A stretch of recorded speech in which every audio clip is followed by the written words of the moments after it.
give it a minute. Look, I haven't lost my touch too much.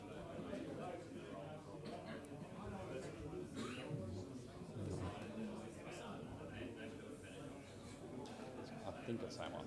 Okay, what if it doesn't work? Which is the red light? Is it? Oh, I've got to try the red light button. Yep, that's it. There you go. There you go. You've sussed it. Yeah. All right, guys. Everyone at the back of the room, if you could come forward and grab a seat, we will get started again. We've got another group of 5 presentations to get through now, and then I promise the coffee will be refreshed. And we can have another break. So I'm going to hand over now to Wayne Pepper, who's going to talk to us all about A3, and including what A3 is all about.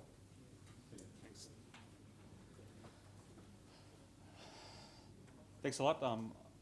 Hopefully we're all had a nice lunch and quite refreshed and not about to fall asleep.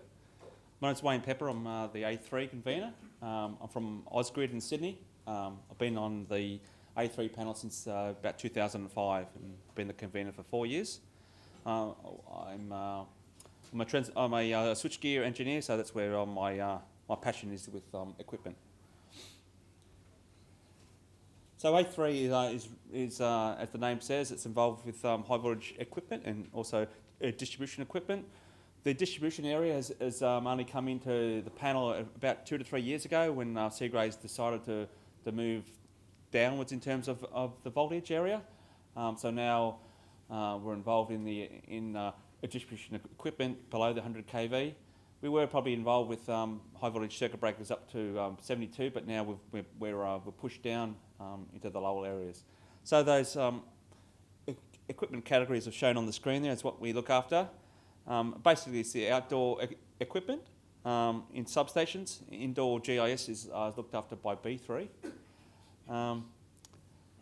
So in terms of just one thing that Les was talking about, in terms of DC circuit breakers, we're also looking at DC. There's circuit breakers. There's some work involved with DC breakers and DC equipment. So this picture here, even though Les says that DCs, they don't have many DC circuit breakers, but there are DC about. And this picture I showed here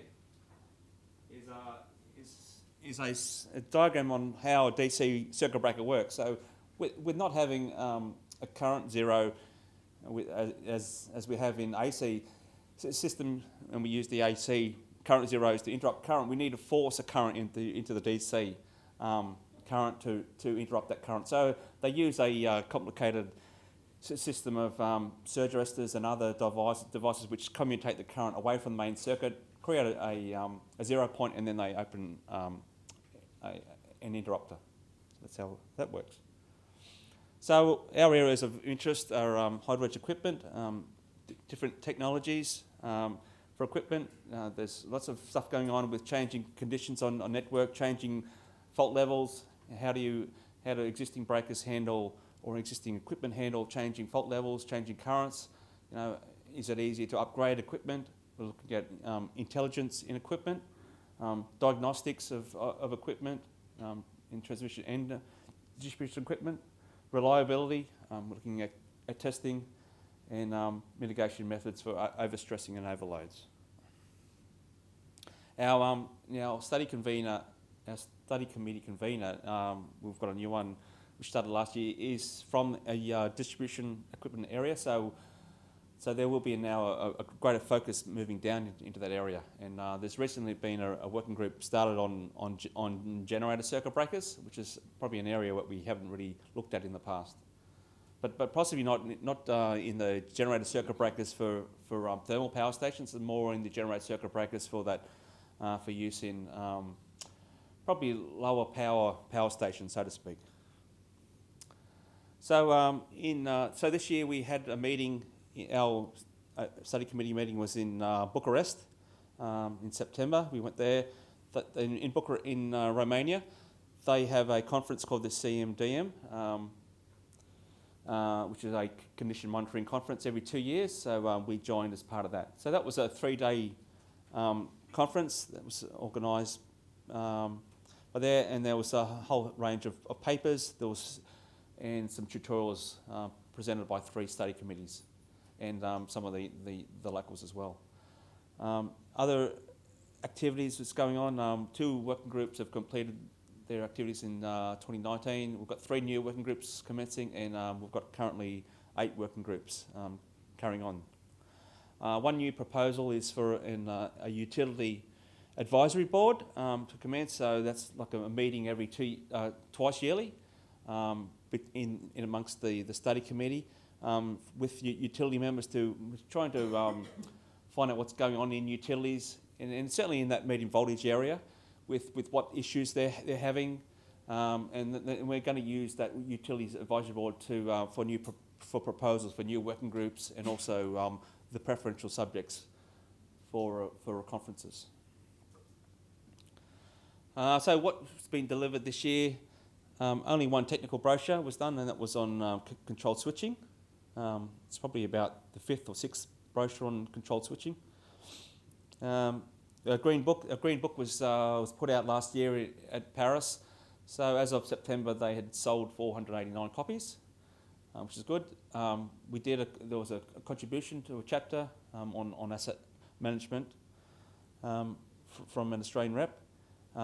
They're planning a second edition with additional content with content from brochures which have been put out since the last book. And we're also helping out with the C1 Green Book with some case studies on asset management.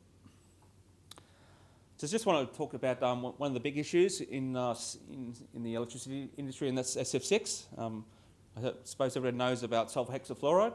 It's a very good gas which is used in electrical equipment, but it's a very bad gas in terms of the greenhouse effect. So 1 kilo of SF6 equals 22,000 kilos of CO2. So in many countries around the world, they're trying to phase out the use of SF6 in equipment, especially in Europe and some other countries like in the US as well. It's not really happening here at the moment. There are several companies developing SF6 alternatives, as in alternative gases or other alternative methods that they use in circuit breakers, so they don't have to use SF6. But there is no gas that they're developing which you can just pull out the SF6 and put in the new gas and carry on. There's the changes in the circuit breaker design require the actual operating mechanisms to change, the interrupter mechanisms to change, and there's also they found that they need to operate at a higher pressure, which also affects the pressure vessels, the certification of those. So there has been some trials going on around the world since 2012. Limited trials in circuit breakers and other equipment, VTs, CTs, gas links, some GIS. Currently in Australia, there's really no push to get rid of it. There's no penalties for SF6 leaks, and equipment do leak at times due to age and corrosion and other equipment issues. But even repairing costs, it's not an easy job. So costs to repair, I've read a paper which said it was around $25,000, and from my experience, it's probably about right. From Paris last year, you can see that SF6 or SF6 alternatives plays a big part in A3, B3 and D1. So there was 5 papers in A3, 3 papers in B3 and 3 papers in D1 on SF6 alternatives, and there's a working group going on in each of those each of those study committees looking at the SF6 alternatives. So this graph here just shows how good SF6 is and what it's done through the years. So in the old days, you might have had a breaker here. That's a 362 kV breaker which had 8 breaks. So this page is interruption per break. So you might have had a 362 kV breaker that had 8 breaks per phase, that is, and that was an air blast breaker. So these days with SF6, you can have 1 break up to 500 kV, and that's how good SF6 has become, and certainly with design and technology. And currently, some of the alternatives to SF6 is to use vacuum, and they're still way down here yet. So they're probably getting up a bit. There was at Paris last year. There was a 245 kV vacuum interrupter. So they might be using those in the future to move on with the higher voltages. And here's just a quick summary on what's happening as well, comparison. We can see what the GWP for the SF6, 23,000, got CO2 as one. One of the things is to use vacuum with dry air, so you pretty much clear. It's good in terms of temperature and pressure, so that's a good alternative, but there's a voltage rating issue. G3, G cubed is a proprietary gas that's used as SF6 alternative, so it's a gas developed by 3M, and you add CO2 and O2 in different quantities. And the GWP, it comes down with medium voltage and high voltage, probably a bit higher there, but you've got to use a higher amount of it. Pressures go up a bit, temperatures come down a bit. Another one here is Air Plus, is used by another company that they're developing. Even though they've got it down here, the temperature use here limits it to using with, you can't use that outdoor or with cold climate, so there's an issue there. So there's no real definite solution to the problem as yet. And I think most companies just want to pull out the SF6 and put something else in, and then we'll be all right, but we're not there yet. In fact, we're not there in a long way. So with our activities this year, we had a meeting in October. I couldn't make it because of a broken arm. So we had 6 attendees. They carried on quite well without me. So we normally discuss the local matters and what's happening also overseas with A3, what's happening in working groups. All our members are basically utility members. So we talk about equipment, we talk about issues with failures, we talk about what's failed and how we'll fix things up, procurement issues, SF6 management, equipment leak issues. We also have we talk about asset management topics, life cycle evaluations, risk assessments on equipment. Even though out there they're talking about having gold-plated networks, we've all gold-plated our networks. Well, that really hasn't happened. There's still a lot of equipment out there that's old, and these days you just can't go and replace it just because it's old. You've got to actually put in your submission to the AER saying why it's going to fail, and it's going to fail in a bad way. People will be out power for a long time. Then you can probably replace it. But we were talking about how we can manage the equipment from that point of view.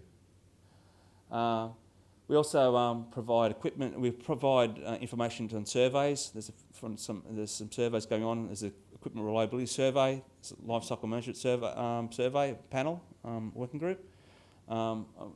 There's a couple of members on working groups. I'm on a working group on instrument transformer failures, and we've got 2 members on working groups for life cycle management of switchgear.